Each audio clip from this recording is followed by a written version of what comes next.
welcome to part 2 of a 2-part series entitled Isadora Duncan, Expressing the Soul's Luminosity Through Dance.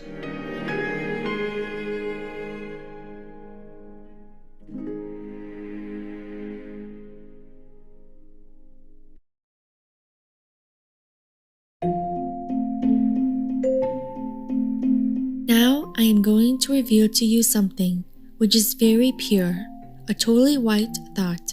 It is always in my heart. It blooms at each of my steps. The dance is love. It is only love, it alone, and that is enough. Then, it is amorously that I dance, to poems, to music, but now I would like to no longer dance to anything but the rhythm of my soul. Isadora Duncan.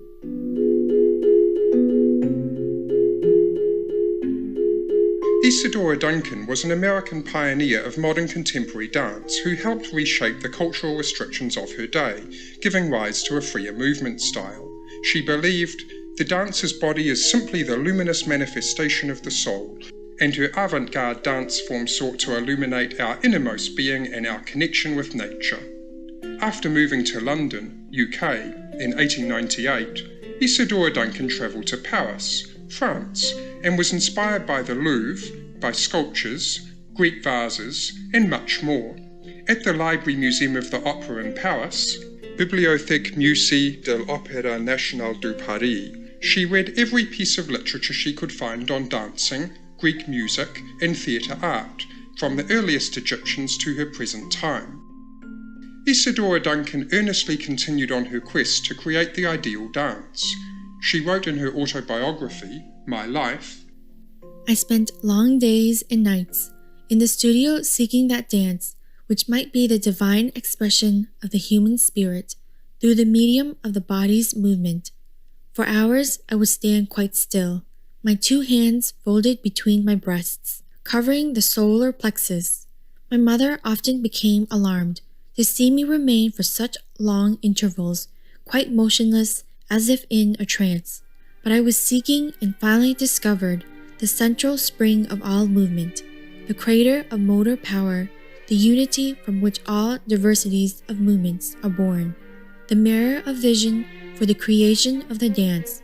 It was from this discovery that was born the theory on which I founded my school. I sought the source of the spiritual expression to flow into the channels of the body, filling it with vibrating light, the centrifugal force reflecting the spirit's vision. After many months, when I had learned to concentrate all my force to this one center, I found that thereafter, when I listened to music, the rays and vibrations of the music streamed to this one fount of light within me. There they reflected themselves in spiritual vision, not the brain's mirror, but the soul's, and from this vision, I could express them in dance.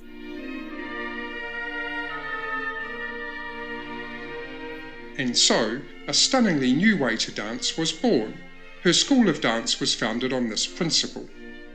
After much intensive work, experimentation, and research, Isadora eventually co-opted the inspirations of nature and ancient dance traditions as key elements in her performance strategy. According to Isadora Duncan, the dance of the future will have to become again a high religious art, as it was with the Greeks. For art which is not religious is not art. Isadora Duncan coupled her love of freedom of movement with the influence of classical Greece. Her revolutionary attire of a white Greek tunic and bare feet serves as an example of this. Her tunics, which were also inspired by Greek forms, provided a degree of mobility that corseted ballet costumes and pointe shoes did not. Isadora Duncan initially danced in the homes of the nobles and high society. Within a few short years, her fame grew rapidly. Still, her financial situation was not stable, and she frequently fretted about how to pay the studio's rent. While she was practicing in the studio one day, a gentleman entered and invited her to a music hall in Berlin, Germany, with a rewarding contract. She was to be wonderfully introduced as the first barefoot dancer in the world.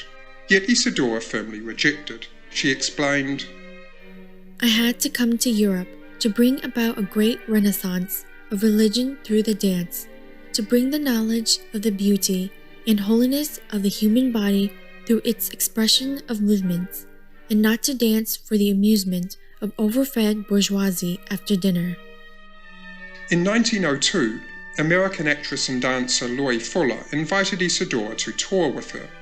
Isadora used her unique method to create new pieces, emphasizing spontaneous movement as opposed to the stiffness of conventional ballet.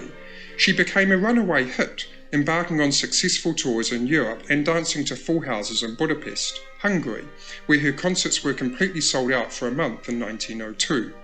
Perceptive viewers, let's reflect on Isadora Duncan's words for a moment.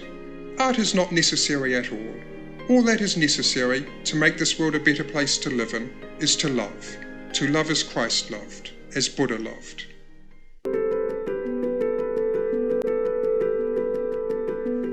In 1904, Isadora Duncan established her first school in Berlin, Germany. She adopted young children, the majority of them from underprivileged families. Surgeon Dr. Hofer, vegetarian, who spent his entire fortune on a hospital for disadvantaged children in Berlin's suburbs, also volunteered to help Isadora's students with their health. Isadora wrote in her autobiography, "The children made phenomenal progress, and I believe their good health was due to the very sane vegetarian diet advised by Dr. Hofer. He was of the opinion that, at any rate for the education of children, it is necessary to have a diet of fresh vegetables, plenty of fruit, but no meat." The students were taught Isadora Duncan's philosophy of dance. Later, Isadora also founded dance schools in France, the United States, and Russia. The girls were taught to dance intuitively and to express emotion through movement, using flowing, free-form movements and natural gestures, rather than rigidly choreographed steps. Isadora promoted improvisation and creativity above hard labour. 6 young girls stand out from her school.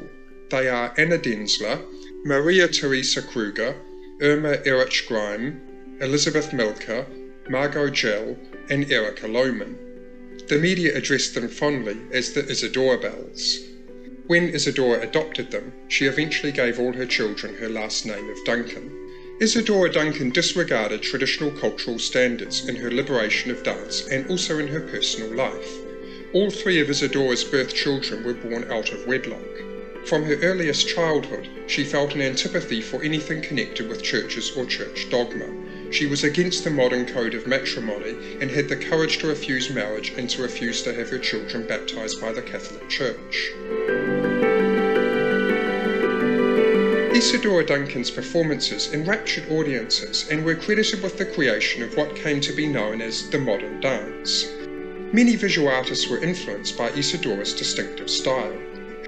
Her image was captured in sculptures, paintings, and in poetry by the likes of French sculptor Antoine Bourdelle, English artist Dame Laura Knight, founder of modern sculpture Auguste Rodin, American modernist artist Arnold Ronbeck, French painters André Denoyer de Sonzat and Auguste Gorget, as well as Russian artist Abraham Wolkowitz.